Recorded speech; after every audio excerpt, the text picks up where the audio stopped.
ನಮಸ್ಕಾರ ಸ್ನೇಹಿತರೆ, ತಮ್ಮೆಲ್ಲರಿಗೂ ಬಿಗ್ ಬಾಸ್ ನ 24x7 ಲೈವ್ ಅಪ್ಡೇಟ್ ಗೆ ಸ್ವಾಗತ. ಈ ಒಂದು ವಾರ ಬಿಗ್ ಬಾಸ್ ಮನೆಯಲ್ಲಿ ಟಾಪ್ 6 ಕಂಟೆಂಡರ್ಶಿಪ್ ಟಾಸ್ಕ್ ನಡೀತಾ ಇದೆ.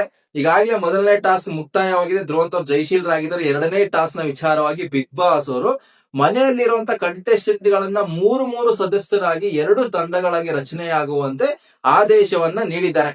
ಸೊ ಈ ಒಂದು ತಂಡಗಳ ರಚನೆ ವಿಚಾರದಲ್ಲಿ ಸಿಕ್ಕಾಪಟ್ಟೆ ಜಗಳವಾಗಿರುವುದಾಗಿರ್ಬೋದು, ಮನಸ್ತಾಪಗಳು ಸಹ ಬಂದಿದೆ. ಇಲ್ಲಿ ಫೈನಲಿ ತಂಡಗಳಾಗಿ ರಚನೆ ಆಗಿದ್ದಾರೆ. ನಮಗೆ ಒಂದು ತಂಡದಲ್ಲಿ ರಘು, ರಾಶಿಕಾ ಮತ್ತೆ ರಕ್ಷಿತಾ ಶೆಟ್ಟಿ ಅವರು ಕಾಣಸಿಗ್ತಾ ಇದ್ದಾರೆ. ಇನ್ನೊಂದು ತಂಡದಲ್ಲಿ ಕಾವ್ಯ, ಅಶ್ವಿನಿ ಗೌಡ ಮತ್ತೆ ಧ್ರುವಂತ್ ಅವರು ಕಾಣಸಿಗ್ತಾ ಇದ್ದಾರೆ. ಮೊದಲಿಗೆ ಇಲ್ಲಿ ತಂಡಗಳು ರಚನೆ ಆಗ್ಬೇಕು ಅಂತ ಹೇಳಿದಾಗ ರಾಶಿಕಾ ಅವರಿಗೆ ರಘು ಅವರ ಜೊತೆಗೆ ಕಾವ್ಯ ಅವರನ್ನ ತಂಡಕ್ಕೆ ಸೇರಿಸ್ಕೊಳ್ಬೇಕು ಅನ್ನೋ ಬಯಕೆ ಇತ್ತು. ಆದ್ರೆ ರಘು ಅವರಿಗೆ ಇಲ್ಲಿ ಕಾವ್ಯ ಅವರ ಬದಲಾಗಿ ರಕ್ಷಿತಾ ಮತ್ತೆ ರಾಶಿಕಾ ಅವರ ಜೊತೆಗೆ ಆಡಿದ್ರೆ ತಂಡ ಸ್ಟ್ರಾಂಗ್ ಆಗಿರುತ್ತೆ ಅನ್ನೋ ಅಭಿಪ್ರಾಯ ಇತ್ತು. ಸೊ ಇದೇ ವಿಚಾರಕ್ಕೆ ಜಗಳವನ್ನು ಸಹ ಉಂಟಾಯಿತು. ಈ ವಿಚಾರವಾಗಿ ಪ್ರೋಮೋ ಸಹ ರಿಲೀಸ್ ಆಗಿದೆ. ಅಂಡ್ ಇಲ್ಲಿ ಒಂದು ಜಗಳದ ವಿಚಾರದಲ್ಲಿ ಇಲ್ಲಿ ರಾಶಿಕಾ ಮತ್ತೆ ರಕ್ಷಿತಾ ಶೆಟ್ಟಿ ಮಧ್ಯೆ ನಡೀತಂತ ವಾದ ವಿವಾದದಲ್ಲಿ ಗಿಲ್ಲಿ ಅವರು ಸಹ ನಮಗೆ ಕಾಣ ಸಿಕ್ಕಿದ್ದಾರೆ. ಇದೇ ವಿಚಾರಕ್ಕೆ ಕಾವ್ಯ ಅವರಿಗೆ ಸ್ವಲ್ಪ ಅಸಮಾಧಾನವಾಗಿದೆ ಅಂತಾನೆ ಹೇಳ್ಬೋದು. ಯಾಕೆ ಅಂದ್ರೆ ರಾಶಿಕಾ ಅವರು ತನ್ನ ತಂಡಕ್ಕೆ ಕಾವ್ಯನ ಸೇರಿಸ್ಕೊಳ್ಳೋದಕ್ಕೆ ಜಗಳ ಮಾಡ್ಬೇಕಾದ್ರೆ ರಕ್ಷಿತಾ ಶೆಟ್ಟಿ ಪರವಾಗಿ ಹೋಗಿ ರಾಶಿಕಾನ ಹತ್ರ ಗಿಲ್ಲಿ ಜಗಳ ಮಾಡಿದ್ದಾನೆ ಒಂದು ಅಸಮಾಧಾನ ಇಲ್ಲಿ ಕಾವ್ಯ ಅವರಿಗಿದೆ. ಇಷ್ಟೇ ಅಲ್ಲದೆ ನಿನ್ನೆ ಸುದೀಪ್ ಸರ್ ಏನೊಂದು ಕಿಚ್ಚನ ಪಂಚಾಯಿತಿಯಲ್ಲಿ ಎಲ್ಲ ಕಂಟೆಸ್ಟೆಂಟ್ ಗಳಿಗೆ ಮಟನ್ ಆಗಿರ್ಬೋದು, ಕೇಕ್ ಆಗಿರ್ಬೋದು ಮತ್ತೆ ಐಸ್ ಕ್ರೀಮ್ ನ ಆಫರ್ ಕೊಟ್ಟಿದ್ರು. ಇದೇ ವಿಚಾರಕ್ಕೆ ನಿನ್ನೆ ಬಿಗ್ ಬಾಸ್ ಮನೆಗೆ ಇಲ್ಲಿ ಐಸ್ ಕ್ರೀಮ್ ಬಂದಿತ್ತಂತೆ. ಕಾವ್ಯ ಅವರ ಒಂದು ಐಸ್ ಕ್ರೀಮ್ ಅನ್ನ ಅವ್ರು ಇವತ್ತು ತಿನ್ನೋದಕ್ಕೆ ಫ್ರಿಡ್ಜ್ ಅಲ್ಲಿ ಎತ್ತಿಟ್ಟಿದ್ರಂತೆ. ಆದ್ರೆ ರಕ್ಷಿತಾ ಶೆಟ್ಟಿ ಒಂದು ಐಸ್ ಕ್ರೀಮ್ ಅನ್ನ ರಕ್ಷಿತಾ ಶೆಟ್ಟಿ ಮತ್ತೆ ಗಿಲ್ಲಿ ಅವ್ರ ಜೊತೆಗೆ ಹಂಚ್ಕೊಂಡು ತಿಂದಾಕಿದ್ರ ಅನ್ನೋ ವಿಚಾರಕ್ಕೆ ಇಲ್ಲಿ ಕಾವ್ಯರಿಗೆ ಸಿಕ್ಕಾಪಟ್ಟೆ ಕೋಪ ಬಂದಿದೆ. ರಕ್ಷಿತಾ ಶೆಟ್ಟಿ ಮತ್ತೆ ಗಿಲ್ಲಿ ಮೇಲೆ ಸಿಕ್ಕಾಪಟ್ಟೆ ಸಿಡಿಮಿಡಿಗೊಂಡ್ರು. ಎಸ್ಪೆಷಲಿ ರಕ್ಷಿತಾ ಶೆಟ್ಟಿ ವಿಚಾರದಲ್ಲಿ ಕೋಪಗೊಂಡ್ರೆ ವಿಚಾರ ಏನು ಅಂದ್ರೆ ಬಿಗ್ ಬಾಸ್ ಮನೆಯಲ್ಲಿ ಬೇರೆ ಕಂಟೆಸ್ಟೆಂಟ್ ಗಳ ವಿಚಾರದಲ್ಲಿ ರಕ್ಷಿತಾ ಶೆಟ್ಟಿ ಅವರು ಪದೇ ಸ್ವಾರ್ಥಿಗಳನ್ನ ಪದ ಬಳಕೆಗಳಾಗಿರ್ಬೋದು, ನೀವು ಬೇರೆ ಕಂಟೆಸ್ಟೆಂಟ್ ವಿಚಾರದಲ್ಲಿ ಕೇರ್ ತೋರಿಸೋದಿಲ್ಲ, ತ್ಯಾಗ ಮಾಡೋದಿಲ್ಲ ಅನ್ನೋ ತರ ಮಾತಾಡ್ತಾ ಇರ್ತಾರೆ. ಬಟ್ ನೀನ್ ಈಗ ಮಾಡಿರೋದೇನು ಸ್ವಾರ್ಥಿನೇ ತಾನೆ. ನೀನು ನನ್ನ ಐಸ್ ಕ್ರೀಮ್ ಅನ್ನು ನೀನ್ ಯಾವ ತರ ತಿಂದೆ ರಕ್ಷಿತಾ ಶೆಟ್ಟಿ, ನೀನ್ ಗಿಲ್ಲಿಗೆ ಯಾವ ತರ ಕೊಟ್ಟೆ ಅನ್ನೋ ತರ ರಕ್ಷಿತಾ ಶೆಟ್ಟಿ ವಿರುದ್ಧವಾಗಿ ಕಾವ್ಯ ಅವರು ಸಿಕ್ಕಾಪಟ್ಟೆ ಡಿಸಪಾಯಿಂಟ್ಮೆಂಟ್ ಎಕ್ಸ್ಪ್ರೆಸ್ ಮಾಡ್ತಾ ಇದ್ರು. ಅಂಡ್ ಗಿಲ್ಲಿ ವಿರುದ್ಧವಾಗಿ ಸಹ ಸ್ವಲ್ಪ ಮಾತುಗಳಾಡಿದಾಗಿರ್ಬೋದು, ಕೋಪವನ್ನು ಎಕ್ಸ್ಪ್ರೆಸ್ ಮಾಡಿದ್ರು. ರಘು ಅವರಿಗೆ ಒಂದು ಜಗಳವನ್ನ ಸಮಾಧಾನ ಮಾಡೋದಕ್ಕೆ ಪ್ರಯತ್ನ ಪಟ್ರು ಅಂತಾನೆ ಹೇಳ್ಬೋದು.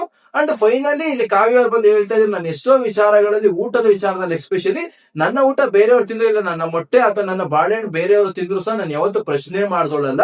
ನಿನಗೇನೆ ಯಾಕೆ ಪ್ರಶ್ನೆ ಮಾಡ್ತಾ ಇದ್ದೇನೆ ಅಂದ್ರೆ ಬಿಗ್ ಬಾಸ್ ಮನೇಲಿ ಎಸ್ಪೆಷಲಿ ನೀನ್ ಕಿಚನ್ ನ ವಿಚಾರದಲ್ಲಿ ಬೇರೆ ಕಂಟೆಸ್ಟೆಂಟ್ ಗಳನ್ನ ನೀನು ಸ್ವಾರ್ಥಿ ಅನ್ನೋ ಪದ ಬಳಕೆಯಿಂದ ಆಗಿರ್ಬೋದು, ಅವರನ್ನ ಸ್ವಲ್ಪ ಕೇವಲವಾಗಿ ಮಾತಾಡ್ತೀಯ. ಇಂಥ ವಿಚಾರದಲ್ಲಿ ನೀನ್ ಈ ತರ ನಡ್ಕೊಂಡಾಗ ನಿನ್ನ ಸ್ವಾರ್ಥಿ ಅನ್ಬಾರ್ದು ಅನ್ನೋದು ಯಾಕೆ ಅನ್ಬಾರ್ದು, ನೀವ್ ತರ ಸ್ವಾರ್ಥಿನಿ ಅನ್ನೋ ತರ ಇಲ್ಲಿ ರಕ್ಷಿತಾ ಶೆಟ್ಟಿನ ಪ್ರಶ್ನೆ ಮಾಡ್ತಾ ಇದ್ರು ಕಾವ್ಯರು. ಅಂಡ್ ಇಲ್ಲಿ ಗಿಲ್ಲಿ ಮೇಲೆ ಸಹ ಸ್ವಲ್ಪ ಕೋಪ ಮಾಡ್ಕೊಂಡ್ರು ಅಂತ ಹೇಳ್ಬೋದು. ಈ ಒಂದು ಡಿಸ್ಕಷನ್ ಆದ್ಮೇಲೆ ಇಲ್ಲಿ ಗಿಲ್ಲಿ ಅವರು ರಕ್ಷಿತಾ ಶೆಟ್ಟಿಗೆ ನಾನು ನೆನ್ನೆನೆ ಬೇಡ ಅಂದೆ, ನೀನ್ ನನ್ಗೆ ಬಲವಂತ ಮಾಡಿ ತಿನ್ನಿಸ್ದಾಗೆ ನಾನು ಅರ್ಥ ಮಾಡ್ಕೊಬೇಕಾಯ್ತು, ಏನೋ ಕಾದಿದೆ ನನ್ಗೆ ಅಂತ. ನೀನ್ ಏನ್ ಹೇಳ್ದೆ, ಈ ಒಂದು ಏನೋ ಐಸ್ ಕ್ರೀಮ್ ಪೀಸ್ ಏನಿದೆ ಅದು ಧ್ರುವಂತದ್ದು ಇಲ್ಲಾಂದ್ರೆ ನಂದು ಅನ್ನೋ ತರ ಹೇಳ್ದೆ, ಕಾವ್ಯದು ಅನ್ನೋ ತರ ನೀನ್ ಹೇಳಲೇ ಇಲ್ಲ ಅನ್ನೋ ತರ ಗಿಲ್ಲಿ ಅವರು ಮತ್ತೆ ರಕ್ಷಿತಾ ಶೆಟ್ಟಿ ಅವರು ಡಿಸ್ಕಷನ್ ಆಗ್ತಾ ಇತ್ತು. ಈ ಒಂದು ಡಿಸ್ಕಷನ್ ಅಲ್ಲಿ ರಘು ಅವ್ರು ನಾನು ಪಾರಾಗ್ಬಿಟ್ಟೆ, ನಿನ್ನೆ ನನಗೆ ರಕ್ಷಿತಾ ಶೆಟ್ಟಿ ಆಫರ್ ಕೊಟ್ಲ ಐಸ್ ಕ್ರೀಮ್, ಬಟ್ ನಾನು ಬೇಡ ಅಂತ ನನ್ಗೆ ಇದೇ ಮುಂಚೆ ಗೊತ್ತಿದ್ದು ಅನ್ನೋ ತರ ಇಲ್ಲಿ ರಘು ಅವರು ಸಹ ಹೇಳ್ತಾ ಇದ್ರು.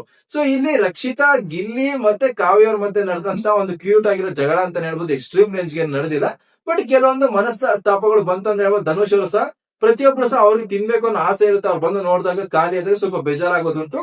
ಹೋಗಿ ಸಾರಿ ಹೇಳ್ಬಿಡಿ ಗಿಲ್ಲಿ ಮತ್ತೆ ರಕ್ಷಿತಾ ಶೆಟ್ಟಿ ಅಂತ ಗಿಲ್ಲಿಗೆ ರಕ್ಷಿತಾ ಶೆಟ್ಟಿಗೆ ಹೇಳ್ತಾ ಇದ್ರು. ರಕ್ಷಿತಾ ಅವರು ಸಹ ಸರಿ ನಾನು ಸಾರಿ ಹೇಳ್ತೀನಿ, ಕಾವ್ಯ ಅವರಿಗೆ ತಪ್ಪಾಗಿದೆ ಅನ್ನೋ ಹೇಳ್ತೀನಿ ಅನ್ನೋ ಇಲ್ಲಿ ರಕ್ಷಿತಾ ಶೆಟ್ಟಿ ಅವರು ಸಹ ಒಪ್ಕೊಳ್ತಾ ಇದ್ರು. ಸೊ ಈಗ ರಚನೆಗಳಾಗಿರುವಂತ 2 ತಂಡಗಳಿಗೆ ಬಿಗ್ ಬಾಸ್ ಒಂದು ಟಾಸ್ಕ್ ಅನ್ನ ನೀಡಿದ್ದಾರೆ. ಟಾಸ್ಕ್ ಯಾವ ತರ ಇದೆ ಅಂದ್ರೆ ಇಲ್ಲಿ ನಮಗೆ ತೆಂಗಿನಕಾಯಿಗಳ ತೂಕವನ್ನು ಕೊಟ್ಟಿದ್ದಾರೆ. 3 ಕಂಟೆಸ್ಟೆಂಟ್ ಗಳ ಪೈಕಿ ಒಬ್ಬ ಕಂಟೆಸ್ಟೆಂಟ್ ಸೊಂಟಕ್ಕೆ ದಾರವನ್ನ ಕಟ್ಟಿಕೊಂಡು ಆ ತೂಕವನ್ನ ಹೊರಬೇಕು. ಇನ್ನೆರಡೂ ಕಂಟೆಸ್ಟೆಂಟ್ ಗಳು ಸಹ ಬಾಲಿನಲ್ಲಿ ಹೊಡೆಯೋದ್ರ ಮೂಲಕ ಅದನ್ನ ತಡೆಯಬೇಕು. ಅಂಡ್ ಈ ಒಂದು ಟಾಸ್ಕ್ ನಲ್ಲಿ ಟವರ್ ಅನ್ನ ಸಹ ನಿರ್ಮಾಣ ಮಾಡಬೇಕು. ಟವರ್ ನ ಯಾವ ತರ ನಿರ್ಮಾಣ ಮಾಡ್ಬೇಕಂದ್ರೆ 4 ಪೈಪುಗಳು ಮತ್ತೆ 4 ಬಾಲುಗಳನ್ನ ಸಾಲಾಗಿ ನಿಲ್ಸೋದ್ರ ಮೂಲಕ ಇಲ್ಲಿ ಟಾಸ್ಕ್ ಅನ್ನ ಆಡ್ಬೇಕಾಗುತ್ತೆ. ಈಗ ಟಾಸ್ಕ್ ಪ್ರಾರಂಭವಾಗಿದೆ.